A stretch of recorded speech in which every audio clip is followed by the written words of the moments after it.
Hey, welcome back to my channel. I'm Miss Natalie and this is Primary Focus. I'm a kindergarten teacher on a mission to empower you to confidently navigate your child's education.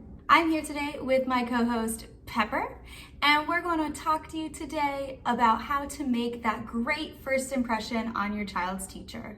I asked around to a couple friends about ideas for videos that they see their friends wondering about, and I had two friends tell me that they frequently wonder about beginning of year gifts for their child's teacher. Now this is a wonderful thing. Who doesn't love a gift, especially a nice welcome to start the year off right? But I wanted to debunk some things here and also give you some great ideas that are free to help you put your best foot forward when you are meeting your child's teacher. We all love gifts, don't get me wrong, but I want you to know they are completely unnecessary, especially at the beginning of the year when you're first meeting. There will be plenty of times during the school year when you can drop a little something special in for your child's teacher, but I know the beginning of the school year is a really expensive time for families. So spend your money on those school supplies, on getting the fun school clothes, on getting that backpack, whatever you want, and there will always be time later to treat your teacher to something special. Remember, you've got the whole school year together, so there's plenty of time to shower your child's teacher in love and affection. I'm going to recommend instead some things that are free and very easy for you to do to make a memorable first impression and also make you feel confident that you're walking into a good year. One of the best ways that you can make a great impression on your child's teacher is to show up and be present when you are there. Now, you don't have to come to every single school event. I actually find it shocking when parents find the time to go to every last thing. But when you do come, be present. Put your phone away for a little bit, be active, try to mingle with the other families, and of course, grab your child's teacher and get a few words in with them. When you talk to your child's teacher, make sure, of course, to introduce yourself and say your child's name within the first couple of sentences. Even if you've met multiple times before, your child's teacher is dealing with all of the families in your class and any families that they have had in prior years as well. So as much as we try to remember people, sometimes off the top of our heads, well, you know how it is. It can just be really intimidating sometimes to try and scrape up that name. Okay, we have big smiles, but we are just people after all. The next best way is be in contact throughout the rest of the year. Your child's teacher is going to be communicating with you a lot.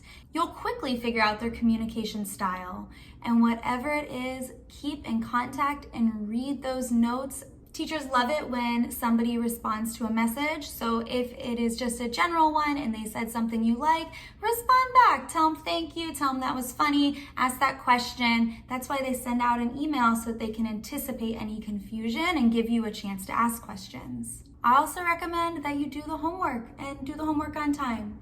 Some of the best, most involved parents that I've worked with were not that involved with me, but I could tell that they were heavily involved with their child at home. It was very apparent to me that there was a homework time set up and homework came in on time, or if it was going to be late, they just let me know.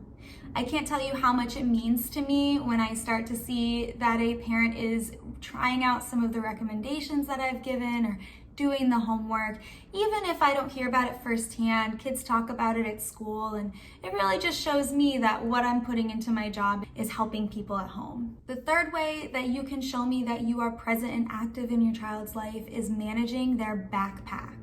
Now, the backpack and those folders that come home can get junky very, very quickly.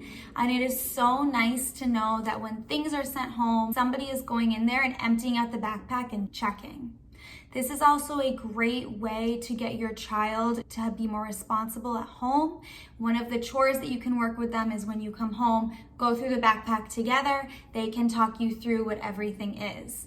This will also work to your advantage. If you're waiting to go through a backpack until after bedtime, God only knows what's in there. The final way that you can keep that great impression going is to communicate with your child's teacher before they have to ask. It is so helpful to me if you can let me know what is going on at home, if somebody is going out of town and it's throwing off their routine, if they didn't go to bed on time the last couple of nights and they're going to be a little bit cranky at school. That helps me put my best foot forward because I can't anticipate anything that's happening. I'm only human. I can only work with the context that I have.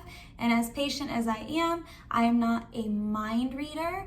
So you can help communicate with me so I can anticipate little things that might happen. I love it when people tell me when their child is going to be early dismissal. I also love it when parents help remind me about allergies or any other special care that your child might need. So in the end, it's not too hard to make a great impression on your child's teacher. It really boils down to communication. If you can communicate with your child's teacher, let them know what's going on, let them know that you received the note, they are going to know that you are present and you are thinking about school and you care about school. This also will give you a little bit of a break on those weeks where you're really busy and can't get back to them.